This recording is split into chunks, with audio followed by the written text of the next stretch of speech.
The Tulsa Zoo has been open since 1928. It's seen a lot of change in those 90-plus years, but there's one thing that stays the same: the fun. We know it's different, but we're trying to make it as friendly and positive an experience as it can be, because it is outside, it is open, it is nature, and all these things are really helpful to the spirit.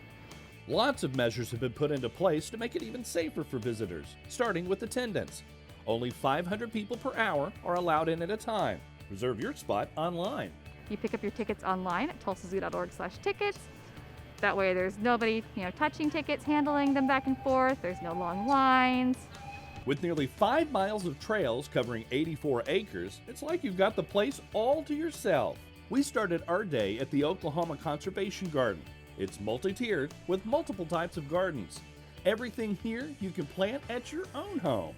There's a rain garden that's utilizing water off the elephant roof, and in the middle is a water-wise garden that basically gives an example of how you could replicate that type of grass at your home using native buffalo grass from Oklahoma. The rest of the garden is made up of pollinating plants native to our great state and popular with the birds, bees, and butterflies. Things here bloom early spring through fall. That's done on purpose just to provide every type of pollinator the opportunity to use this as a resource for fuel. Speaking of fuel, we checked in on the giraffes during snack time. 3 of them call the Tulsa Zoo home.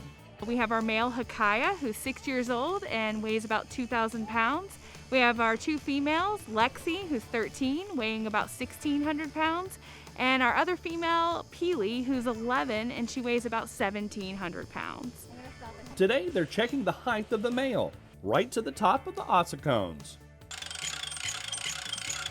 They'll crank the treats all the way up, then let him in. A couple of years ago, the Osage Giraffe Barn was upgraded and expanded.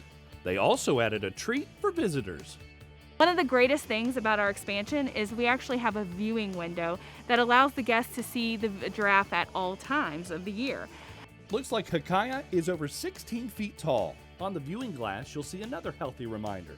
Signage lets visitors know one group at a time, and areas are taped off where to stand, so windows aren't touched.